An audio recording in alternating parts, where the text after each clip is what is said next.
Physics Chapter 2, Section 3, Position versus Time Graphs. We've already started looking at those a little bit in class. We're going to spend a little bit more time looking at them a little bit closer. Your essential questions are written below. We want to talk about the intersection. Basically, that's just where two lines meet.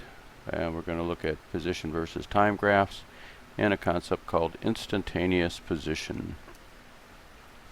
We could see here on our graph, or on our line, we have a runner.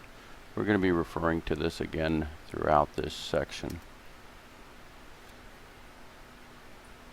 When we do graphs and objects' position and time contain useful information about the object's position at various times. And so we're going to use that to determine the displacement of an object during various time intervals. Remember, displacement is a motion, displacement is a vector. It has both magnitude and direction. We could take the information that we saw on that original motion diagram and put it in terms of a table. Remember, the table is x, y. When we label it, however, we always say we're going to find the position in terms of the time. So the y becomes the first place on our title. The x is the second place on our title.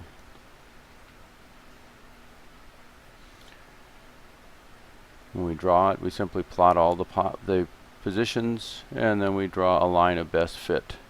If the line of best fit is a straight line, then we have a linear graph. Now, something to remember is that we have position on our y-axis on this graph. However, position on our original diagram was on the horizontal axis. So we're going to use the symbol x to represent the position, or the instantaneous position of an object, when we start doing our equations. So we have our position. We can see that the has a certain position at a certain time and moves across the chart here.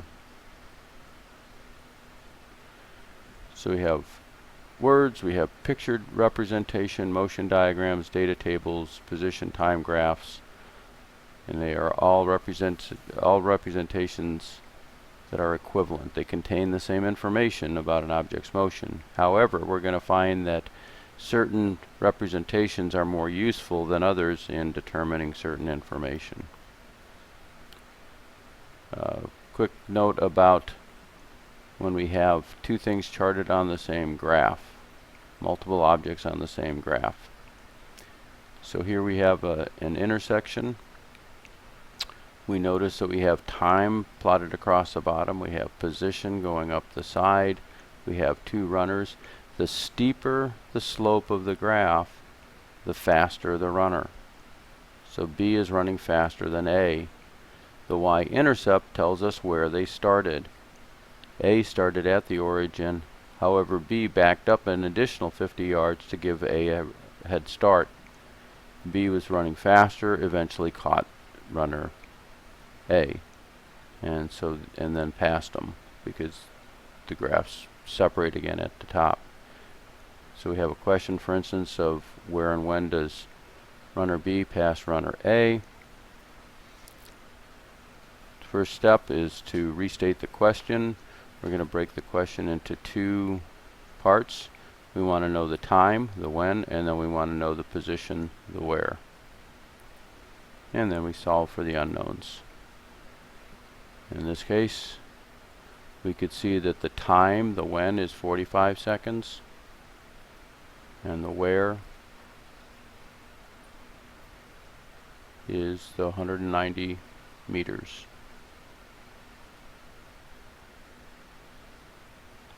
B passes A about 190 meters from the origin at 45 seconds after they started running.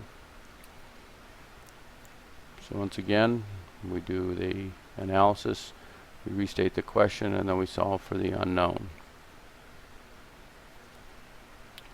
Okay, let's take an example of a problem. This is one of the sample problems in the book.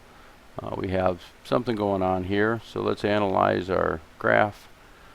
we notice that we have position going up the y-axis, time across the bottom. This is a position versus time graph. Again, position, first thing listed goes to the left, time, the second thing listed goes down.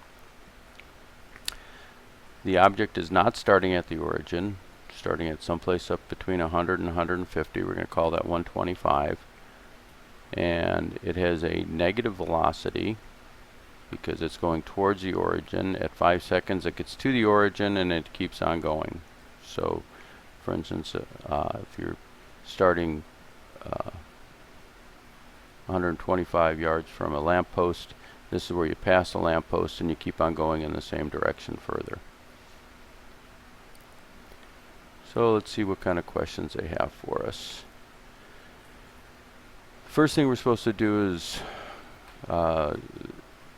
describe the car in words.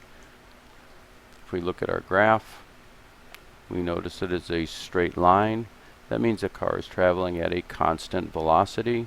It's traveling at a constant velocity towards the origin and past the origin. That's pretty much our description of what's going on. We could draw a particle model for the diagram. Now our particle model is going to look like this. Now the dots, without these little green arrows, we wouldn't know which direction we're moving. So we have to put these little green vectors in, indicating that we're traveling on our graph here from right to left. And we're going to start at 125 to 100. The dots then, in this case, represent this timing of about 1 second apart.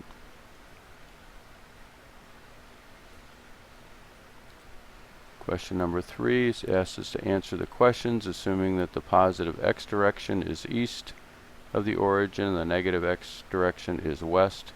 It says at what time does the car position of 25 meters east of the origin? So we take a look at our graph and we're looking for 25 meters east of the origin, which is about there, and that time would be about 4 seconds. Next question.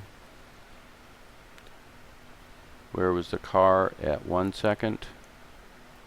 In this case, we look at 1 second, we go up, and we're going to find that it was about 100 meters east of the origin.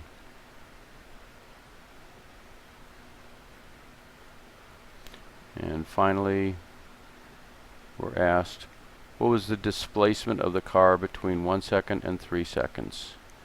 Remember, displacement is a vector. It has two components. It has the magnitude and it has the direction.